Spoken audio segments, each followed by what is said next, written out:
Voting కింద అంటే 85+ age ఉన్న సీనియర్ సిటిజన్స్ ఉండొచ్చు, లేదా 40% కన్నా ఎక్కువ డిసెబిలిటీ ఉన్న ఫిజికలీ ఛాలెంజ్ ఉండొచ్చు. వాళ్ళకి హోమ్ ఓటింగ్ కావాలి అని వాళ్ళు ఆల్రెడీ దరఖాస్తు చేసుకున్నారు. దరఖాస్తు చేసుకున్న వాళ్ళకి మనము 2 స్పెల్స్లో హోమ్ ఓటింగ్ టీమ్స్ని వాళ్ళ ఇంటికే వెళ్ళి టీమ్స్ ఓటు వేయిస్తాము. అది కూడా ఫస్ట్ స్పెల్ వచ్చి మే 2వ తేదీ నుంచి 8వ తేదీ వరకు జరుగుతుంది.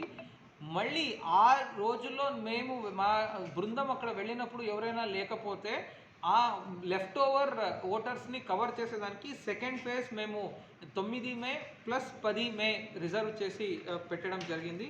సో ఈ ఏర్పాట్లు కూడా సో అందరి సహకారంతో ఖచ్చితంగా ఈసారి కృష్ణా జిల్లాలో ఎన్నికల్ని సమర్థవంతంగా నిర్వర్తిస్తాము. సో కృష్ణా జిల్లా ప్రజలందరికీ నాది ఒకటే కోరిక, ఇదొక ప్రజాస్వామ్య పండుగ. మనం మన ఊరు నుంచి వేరే చోట ఎక్కడో చదువుతుంటాము, పని చేస్తూ ఉంటాము. పండగ అంటే ఒక యుగాది అంటే ఒక సంక్రాంతి అంటే ఎలాగ ఇంటికి వస్తామో ఇది ప్రజాస్వామ్య పండుగ. దయచేసి మీరు ఎక్కడున్నా వచ్చి తప్పనిసరిగా మన 13వ తేదీ మన ప్రజాస్వామ్య పండుగ ఎన్నికలు ఉన్నాయి, ఆ రోజు వచ్చి మీ ఓటు హక్కుని వినియోగించుకోవాలి అని నేను కోరుకుంటున్నాను.